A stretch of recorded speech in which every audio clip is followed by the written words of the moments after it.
Una na gusto ni Lord, i-manage mo, as a steward. It is free, but it's priceless. You cannot own it, but you can use it. You cannot keep it, but you can spend it. Once you've lost it, you can never get it back. What is it? Time. Very good. You steward your time. Kasi ang time, hindi tayo ang may-ari. Kaya pag inisip niyo mabuti, in a deeper sense, there is no such thing as me time. Walang me time. Kasi hindi naman ikaw may-ari. Pero in a sense, we can say it, ay mag-me time ako. Pero alam natin ang tunay na kahulugan. Pati yung me time, tinatanong mo, Lord, anong gusto niyong gawin ko sa me time? Each moment belongs to God. Kaya ang napakagandang panalangin, Lord, each minute is yours. How do you want me to spend it? How do you want me to spend this?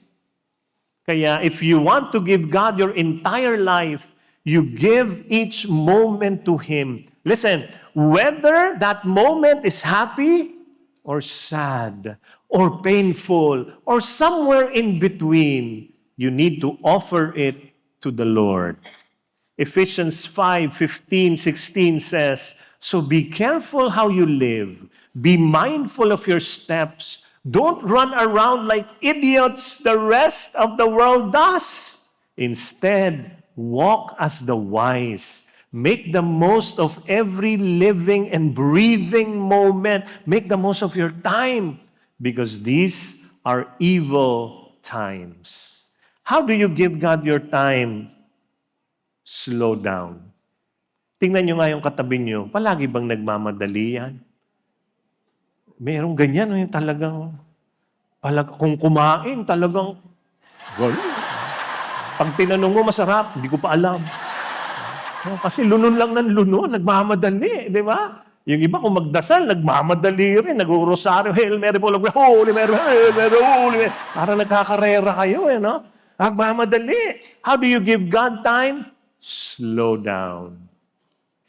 Tapikin mo yung dalawa mong katabi, sabi mo, slow down. Slow down.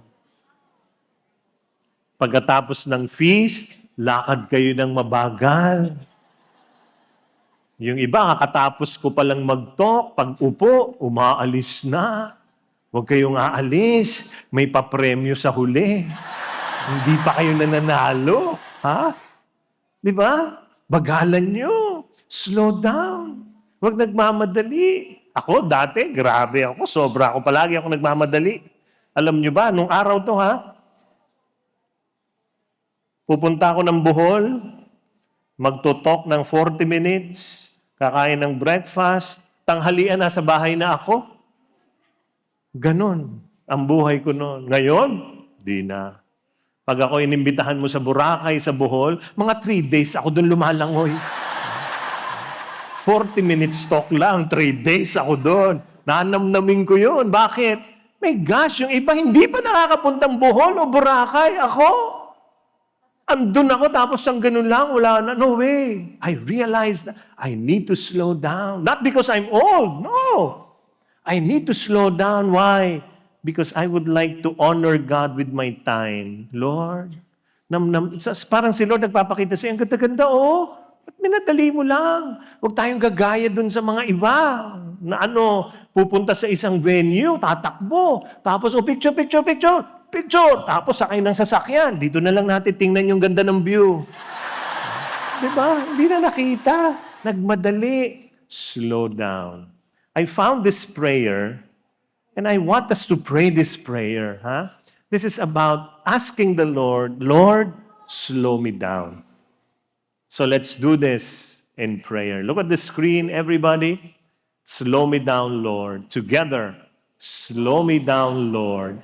Ease the pounding of my heart by the quieting of my mind. Steady my hurried pace with the vision of the eternal reach of time. Slow me down, Lord, Break the tensions of my nerves with the soothing music of the singing streams that live in my memory. Help me to know the magical power of sleep and faith in you.